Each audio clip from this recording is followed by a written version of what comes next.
Pay attention, you damned NPC, your digital self. Do we have free will? Free will is not something that we are born with. It's something that we gain once our understanding transcends all the constructs in this world. To exercise free will is to be able to choose to do something once we understand it completely, and in complete conviction and accountability.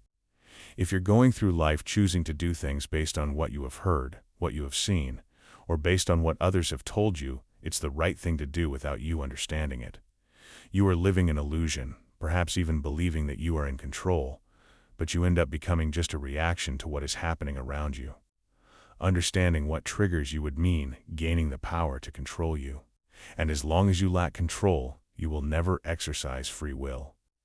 But once you wake up, it's only a matter of time before you realize that no matter how hard you try, there will always be something standing in the way. And there is always that one message that we come across that gives us hope, but eventually becomes annoying. The good old in the next month, in a couple of days, etc.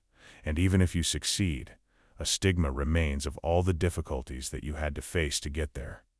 Which brings us to the title, your digital self.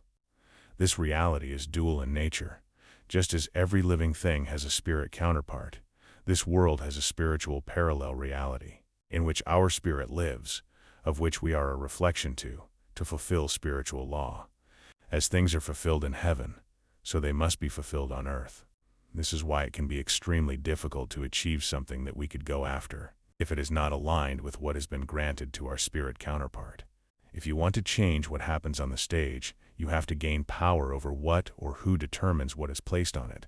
There is a sovereign divine power in our mind, a sovereign power that is wielded through knowledge. Gain knowledge which will give you power over your spirit.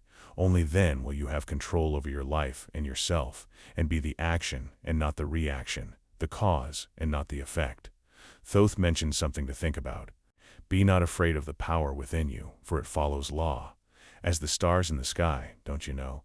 For the ones who lack knowledge, wisdom is witchcraft and not of the law.